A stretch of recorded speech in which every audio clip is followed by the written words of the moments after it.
মুসলিম বণিকদের হারানো বন্দর, আরবি নাবিকদের রহস্যময় নথি থেকে। সমুদ্রের ঢেউ যেন এখনও বহন করে প্রাচীন যুগের গোপন ফিসফিসানি। বাংলার উপকূলে যেখানে নোনা জল ছুঁয়ে যায় বালির বুক, সেখানে একসময় নাকি ছিল এক সমৃদ্ধ বন্দর, মুসলিম বণিকদের হারানো সেই নগরী, যার নাম এখন সময়ের গহ্বরে হারিয়ে গেছে। ইতিহাসের পৃষ্ঠায় এর কোনো পরিষ্কার মানচিত্র নেই, কিন্তু পুরনো আরবি নাবিকদের ভ্রমণপঞ্জিতে এর নামের আভাস পাওয়া যায়। একটি রহস্যময় বন্দর, যেখান থেকে যাত্রা করত আরব, পারস্য ও ভারতীয় বণিকরা, যেখানে ভেসে আসত মশলা, রূপা, সিল্ক আর স্বর্ণের গহনা, আর ফিরে যেত লবণ, নীল, কাপড় ও মধুর গন্ধে ভরা বাংলার সম্পদ। অনেক ঐতিহাসিকের মতে এই হারানো বন্দরটি ছিল বর্তমান বাংলাদেশের দক্ষিণ উপকূলের কোথাও, হয়তো পটুয়াখালী, কুয়াকাটা বা হয়তো টেকনাফের আশেপাশে, যেখানে এখনও জোয়ারের সময় দেখা যায় ভাঙা দেয়াল ও পাথরের স্তম্ভ। আরবি সমুদ্রযাত্রীদের লেখা কিতাব আল মাসালিক ওয়াল মামালিক ও আখবার আল সিন ও আল হিন্দ এর মতো বইগুলোতে এই অঞ্চলের বাণিজ্যিক রুটের কথা বলা হয়েছে।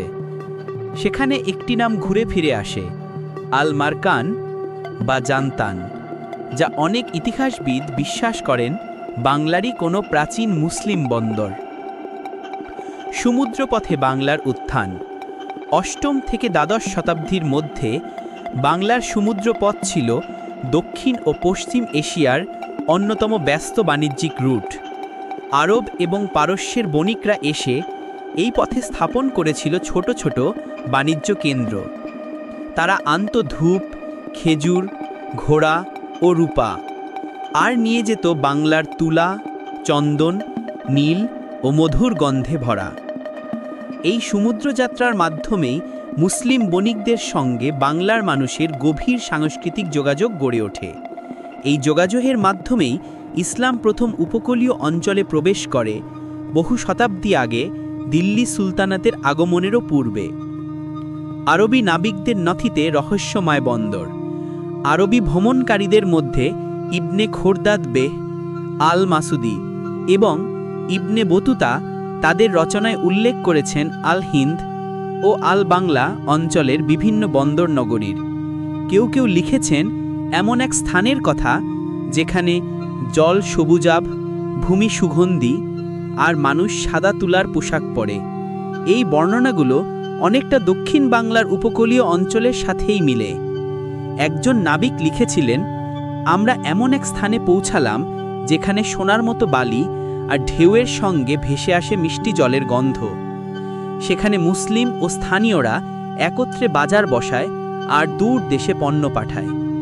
এই বর্ণনাগুলো থেকে ধারণা করা হয় হয়তো এই বন্দরটি ছিল আরাকান উপকূলের কাছাকাছি, যেখানে মুসলিম বণিকরা আরাকানি ও বাঙালি বণিকদের সঙ্গে মিলে এক সমৃদ্ধ বাণিজ্য সভ্যতা গড়ে তুলেছিল। বন্দরটির ধ্বংস ও বিলুপ্তি। কিন্তু কালের প্রবাহে সমুদ্রের মুখ বদলে যায়। ভূমিকম্প, ঘূর্ণিঝড় ও জলোচ্ছ্বাসে হয়তো বন্দরটি ধীরে ধীরে বিলীন হয়ে যায় সাগরের তলায়। লোকগাথায় বলা হয়, এক ভয়াবহ রাতে সমুদ্র হঠাৎ ফুলে ওঠে, আর পরদিন সকালে দেখা যায় পুরো বন্দর, বাজার ও মসজিদের মিনার সবই অদৃশ্য। লোকেরা একে বলতো আল্লাহর ক্রোধের শহর, আবার কেউ বলতো নিদ্রিত নগরী। স্থানীয় জেলেরা আজও বলে, ঝড়ের রাতে নাকি জলের নিচে থেকে আজান বা ঘণ্টার মতো শব্দ শোনা যায়, আর মাছ ধরা নৌকা কখনো কখনো অদ্ভুত আলো দেখে, যেটা আসে সমুদ্রের গভীর থেকে। প্রত্নতাত্ত্বিক সূত্র ও আধুনিক অনুসন্ধান। 2000 সালের পর থেকে বাংলাদেশের কিছু উপকূলীয় অঞ্চলে স্থানীয় অনুসন্ধানকারীরা সমুদ্রতলের নিচে কিছু পাথরের কাঠামো, ভাঙা ইট ও মাটির হাঁড়িপাতিল খুঁজে পান। যদিও সেগুলো এখনও আনুষ্ঠানিকভাবে প্রমাণিত হয়নি, অনেক গবেষক বিশ্বাস করেন এগুলোই হয়তো সেই প্রাচীন মুসলিম বন্দর সভ্যতার অংশ হতে পারে। 2021 সালে সোনাদিয়া দ্বীপের কাছাকাছি কিছু জেলে পানির নিচে পাথরের স্তম্ভ ও টালি জাতীয় কাঠামো দেখতে পান। তাদের ধারণা এটি হয়তো কোনো প্রাচীন মসজিদের ধ্বংসাবশেষ, যা এখন সাগরের বালির নিচে চাপা পড়ে আছে।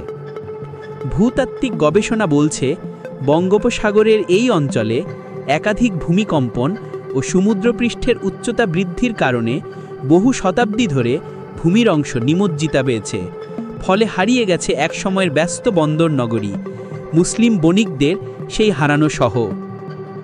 ইতিহাসের প্রতিধ্বনি। এই বন্দর শুধু বাণিজ্যের কেন্দ্রই ছিল না, এটি ছিল সংস্কৃতি ও বিশ্বাসের মেলবন্ধন। আরবীয় ইসলামী সংস্কৃতি এখানে মিলিত হয়েছিল স্থানীয় বাঙালি ঐতিহ্যের সঙ্গে।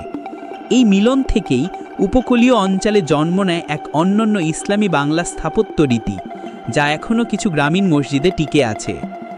ইতিহাসবিদরা মনে করেন এই যোগাযোগই পরবর্তীকালে বাংলার সমাজে সহিষ্ণুতা, সৌন্দর্যবোধ ও বাণিজ্য চেতনার বিকাশ ঘটায়। হারানো বন্দরটির সম্ভাব্য নাম। যদিও নির্দিষ্ট নাম আজ জানা যায় না, তবুও কিছু নথিতে উল্লেখ পাওয়া যায় জান্তান, আল মারকান বা সান্দান নামের। কেউ কেউ বিশ্বাস করেন এটি হয়তো বর্তমান চট্টগ্রাম উপকূলের কোনো পুরনো বন্দর, আবার কেউ বলেন এটি ছিল কুয়াকাটার পশ্চিম দিকে নিমজ্জিত অঞ্চল। যে নামই হোক, এই বন্দর ছিল প্রাচীন বাংলার বিশ্বে প্রবেশদ্বার, যেখানে মুসলিম বণিকরা নিয়ে আসতেন কেবল পণ্য নয়, জ্ঞান, সংস্কৃতি ও বিশ্বাসের আলো। সময়ের আড়ালে হারিয়ে যাওয়া এক সভ্যতা। আজ সেই বন্দর নেই, নেই তার রাজপ্রাসাদ, নেই বাজারের কোলাহল, কেবল সাগরের নিচে রয়ে গেছে নীরব স্মৃতি। ঢেউয়ের ছন্দে যে গল্প ফিসফিস করে বলে যায়, একসময় এখানে ছিল মানুষের হাসি, প্রার্থনা আর নৌকার বাঁশির সুর। হয়তো একদিন আধুনিক প্রযুক্তি ও গবেষণা সেই হারানো বন্দরটিকে ফিরিয়ে আনবে ইতিহাসের আলোয়।